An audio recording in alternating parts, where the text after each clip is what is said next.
Thank you again. Thank you again for joining us today on New Rome, show where we debate the fall of Western civilization, have some delicious food to eat, and talk about the ways humanity is currently killing itself. This is Galahad. This is Percival. I'm Arthur. Welcome to the Round Table. Let's discuss.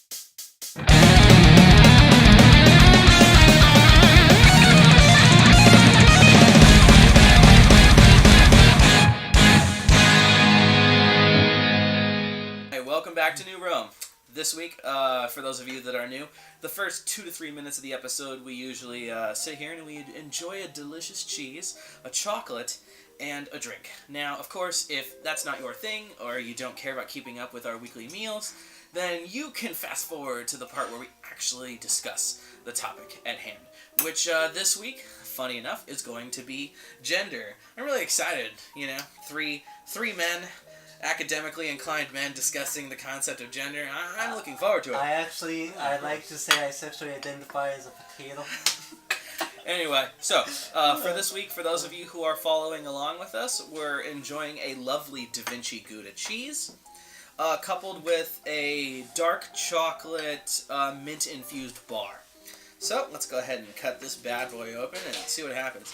Now, I had this cheese before. Gasp. And so I have a little foresight as to what it's going to taste like.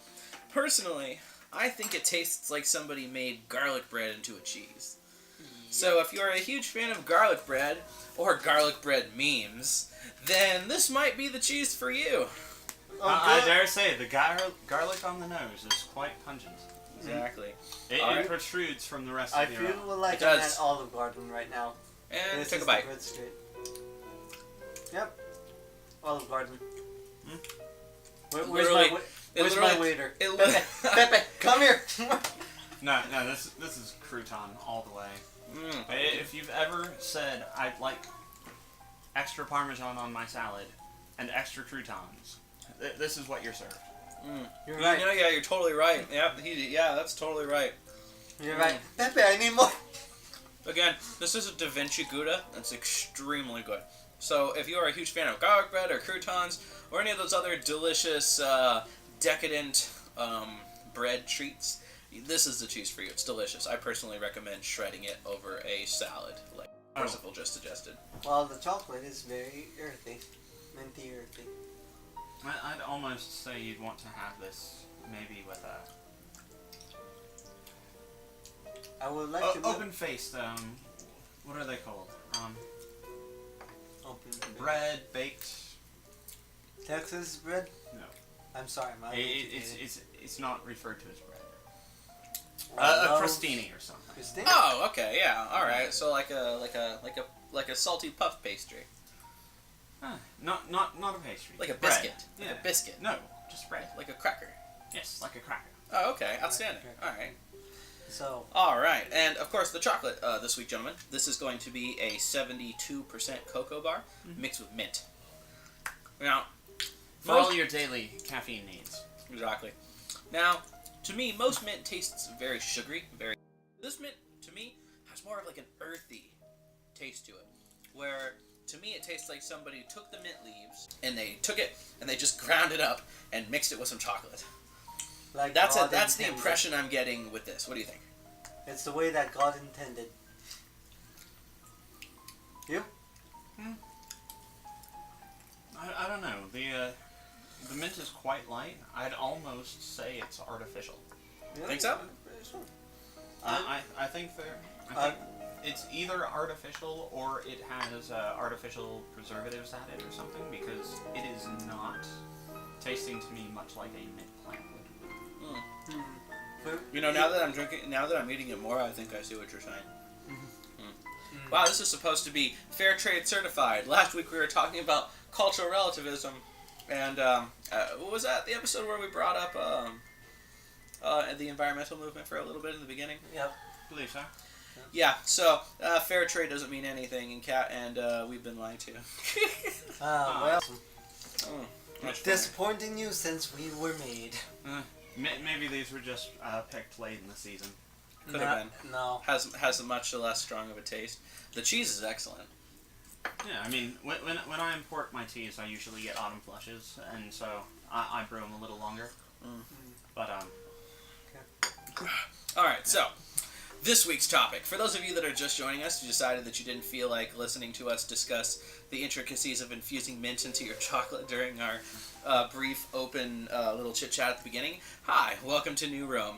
Again, this is Galahad. This is Percival. I'm Arthur, and today we are discussing a topic that is. I know we all personally feel consumed by it at times. It's gender. And everybody has an opinion on it, and I'm sure you, especially if you are a college-age student, have been told over 1,000 times just within the last few days exactly what it is. You cis white male, how dare you talk about gender in front of me? So, gentlemen, gender. Where do we want to begin? Okay, let's... Adam and Eve? I think we should begin with identifying what gender is and defining it. Well, Alright, I let you finish out last time. Galahad? Percival. Okay, if I'm to define what gender is a term to refer strictly to language as a social device in romantic languages in particular for determining whether to use an O or an A on a word that predecesses another. Oh, you mean like Spanish, French, all this stuff? Yeah. But it's similar to... So you know, if you have a boat, she is a she. It's a she. So the boat is gendered a she. The words are gendered La barco is this. So in essence, there are three genders, because there is the male or masculine gendered object, the feminine gendered object, and then there is the agendered object, which is in it. Right. Which is non-existent in many romantic languages. And of course, you know, if we're dealing with socially constructed behaviors, we would say, you know, this is a male behavior, so it is masculine. Right. So the behavior itself is gendered. People have sexes, so, you know, talking about gender when referring to people doesn't make sense. Right, exactly. Because it's an article of language. Exactly. And that's where I agree with these people. They say gender is a social construct. I say, exactly. It's how you socially talk about things. It doesn't have an actual instance of existence in the world. Right. As opposed to, because I feel like a lot of the issues stem from the fact that people are so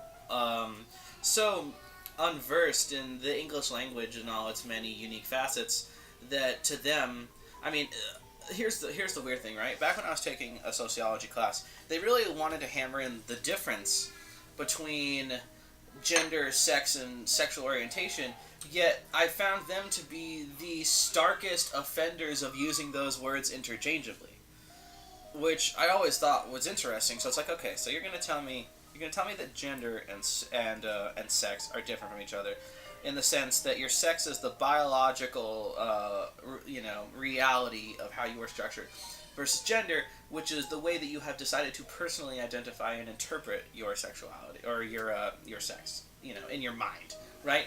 But then I would see those exact same people just bringing up right now, where it's like, well, I mean, gender doesn't really exist in the real world as you are stating it. It is purely an article of language, a way that we discuss things in terms of masculinity and femininity, and how we apply those characteristics to objects, depending on the specific language that we're talking about.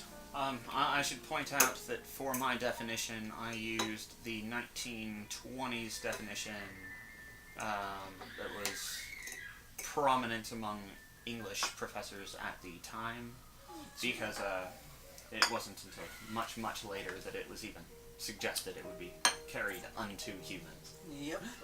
Though that language still holds prominence in Romance languages. The problem, though, is if you head towards Romance language in many universities, trying to change a term like Latino, Latina towards Latinx, so trying to implement some of English things into what something is culturally and, linguistically right. Spanish. I think what we're really getting down to, though, when we start diving into this topic seriously, is the current contemporary political left's hijacking of gender as a tool to encourage divisiveness among certain populations within society. Exactly. And so here's the thing, right? So, no one... Androgyny has always been a part of the Western tradition. Yeah. Always.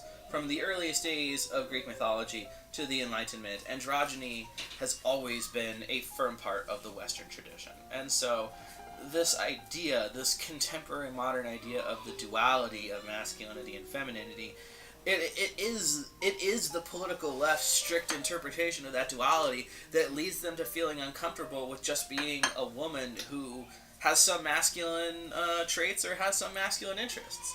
There's absolutely, or traditionally masculine interests. There's nothing wrong. And I think what it really comes down to, because I would like to believe that most people are not insane. I would like to believe that most people have just been led astray. And they really are rational and logical, and somebody else who was, being politically or ideologically manipulative just got a hold of them first and warped their fragile little mind, and now they are just programmed a certain way. And within that frame of context, within that mindset, I would like to believe that most people, firmly do identify with the sex that they are born with, but then they are told by these people that, well, traditionally, if you like this thing, then you can't be feminine, that you can't be a woman, that you have to be masculine, which leads to this gender confusion that causes people to question the very thing right in front of them, their biological sex. You can be a woman and not enjoy wearing pink and not wear a dress and have absolutely nothing wrong. Like, there's no reason for you to confuse your gender identity because you like a certain thing. Yes, but could bring up the issue of gender dysphoria, which is an actual mental case where you actually don't feel comfortable with your natural sex. The problem with these things, like gender dysphoria, is that whenever a scientific explanation for a certain behavior arises, there is always a wave of people who feel a certain way without actually being afflicted with that mental condition, who ride on the waves of its acceptance or its discovery. For instance, let's say, so there are plenty of, like, let's talk about the 72 genders? No. When you go through puberty and you go through the changes of adolescence, you experience a flood of different sexual realizations. Some of which are comfortable, some of which are uncomfortable, and some of which cause us to question where we fit into the world. Now, if you are living in a society where it's like, hey, those things are natural, you're just being weirded out right now, but you're definitely a man or you're definitely a woman, and hey, you'll grow out of it, it's fine. Yeah. It's not a big deal, right? And there isn't a big deal made out of it, and you just let those people progress as they normally would. Eventually, those extreme tendencies that they have in adolescence will gradually just fade away, and they'll find that as they make their way into proper society, they will find their way into a niche that properly suits them.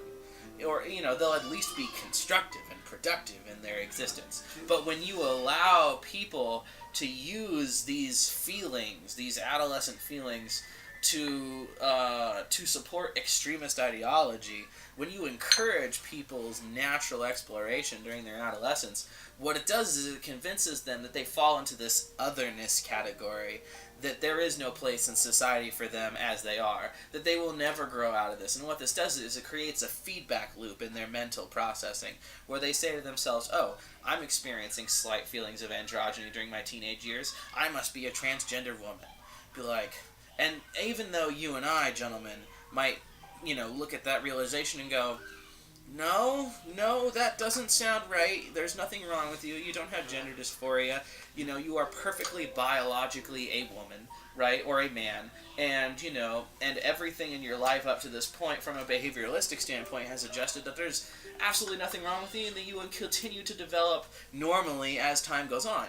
But if you are exposed to this type of dogmatic ideological propaganda, where you are told, no, don't let go of those feelings, don't progress, don't grow, grab onto those feelings. They're the only thing that's real. They're the only thing that will allow you to feel cohesion in the world. As much as I would want to agree towards that thing, I believe that there's some merit with the viewpoint, dysphoria and the viewpoint of this androgyny thing.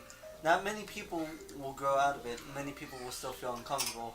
and feel borderline, depressed. The best way for them is to either transition towards the other gender that they feel comfortable with. Well, you could make the argument though that were you about to say something, Percival? Well, of course. I mean, if we're solely looking at numbers, making that transition does nothing for them. They still have the same suicide rate. They still have the same discomfort rate, and it suggests that there's something more going on. If you accept that gender dysphoria in and of itself is its own problem, then you are failing to address any problem, because solving the gender dysphoria, even allowing them to act, behave, look like the sex of their choice, then they're still the same. True. They have the same issues. True, but for me is this. The idea of choice, it's up to them to decide. Oh, yeah. If they want to cosplay, I love cosplay. I don't mind gender-bent cosplays. Gender-bent cosplays. You know what you are, you know what you're doing. There's a certain level of accountability. And if they just continue to reject themselves, as they do even after transitioning, and still doubt themselves and still feel dysphoria, then... For me is this. It's when it encourages a feeling of disassociation that prevents them from constructively participating in society that it goes too far, and it allows them to engage in unhealthy thoughts and feelings that otherwise could have just asserted themselves naturally. Well, I agree that pretty much the political left, sadly, tends to use that as a weaponized thing for political gain. I view that the idea of dysphoria, we shouldn't exactly not encourage it, but we should at least tell them but show them their own way. If they choose to transition, we try to find the cases to cure the depression, all that stuff. We shouldn't make them feel left out because of their choice. The viewpoint, we live in a society that we allow people of choice. We should encourage that choice, but we shouldn't encourage it to the point of political indoctrination. The problem is that most of these people who engage in these transition surgeries are not from economically privileged facets of society. They usually come from broken homes, typically don't have good relationships with their parents, and so who is the one who gets straddled with the bill for their transition surgery? Well, it's the taxpayer. Especially when it does nothing for them. Exactly. You're basically engaging in a surgery purely so someone can momentarily feel like they have worth again, only for them to kill themselves at the same rate as they would if they had never transitioned at all, and at a cost of $40,000 to $50,000 to the taxpayer's expense. Sure. And that's really the issue. If people were willing to engage, and that I feel like is one of the major themes that is a huge problem with today's political left. Well, it should be treated as a cosmetic surgery. Exactly. It's not a life-threatening surgery. It's not something that you need in order to survive.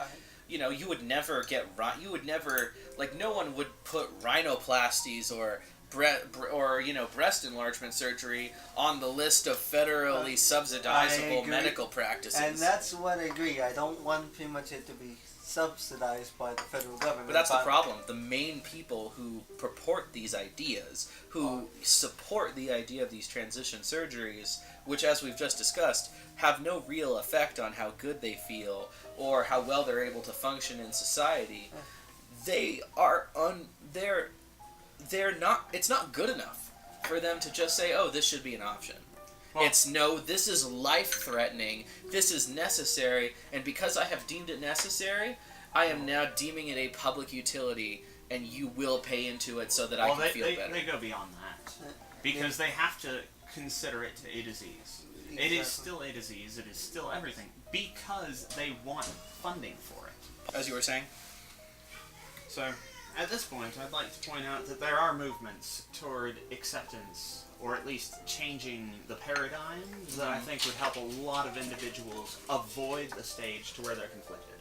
Right. Such as the Real Men Wear Pink movement. Right. Which is to say, hey look, these things that are associated with different, sexes, interests, and are gendered differently are okay. I mean, men's thongs. Ew. Sadly, I'm an underwear salesman. That's disgusting. That traumatizes me. They could buy it, but... They can buy it if they want to. They can buy it, but if they want me to help them out with that, I'm just gonna walk away. You'd help them with their other underwear? Sadly, I have to. I have to make some money. I think in the end, what really matters is that people are willing to people are willing to respect the personal space of others and what they choose to do with their lives, but also that people take enough stock in their own personal progression that they don't feel the need to identify with something as superfluous as, you know, their gender. Well, I think more superfluous than their gender would be identifying as something you know you're not. You Right. mean like other kin, furries? Yeah. So I mean, I'm sorry. No, I am a 300-year-old dragon, and there's nothing you can do to convince me That's the otherwise. problem. if you recognize that you need to transition to feel like you would be more yourself, you recognize that you want to change yourself to be yourself, and that should tell you the problem. Right, You think you're something you're not. right. Which is dissonance. It's cognitive dissonance. That it is. Like I said, cognitive dissonance or more of a mental problem with that. For me, they could do everything they want. It's up to their choice. Well, If they want to transition, I view it more as that they should pay it but out of their own pocket. Sadly, And- some people are advocating for government's funding. And at least I But- think the three of us can agree that there should be no means to compel people to speak of others as if they were anything. right. Yes. Especially to the point of using media as propagandic tools to encourage Of things. course. I mean, half the time they look at Donald Trump, they call him Cheeto Face, and then they say, you can't call someone else Cheeto Face. You have to call them this respectful term, Right. or else we'll arrest you. I mean, Oh, you mean Canada? I think I might have. no, to- New you York's mean- trying it as well. You mean Trudonia. I think I'm might calling have, it Trudonia from now on. I refuse to call it Canada. I think I might have a search warrant in Canada for just saying. Well, I don't respect your pronouns. I think we're running out of time, so thank you again, guys, for joining us here on New Rome. It's been a pleasure, as always. This is Galahad, this is Percival, I'm Arthur. Thank you for joining us in the round table. We'll see you next week, where we'll be enjoying some delicious cheese and chocolate again. Thank you, and have a good one.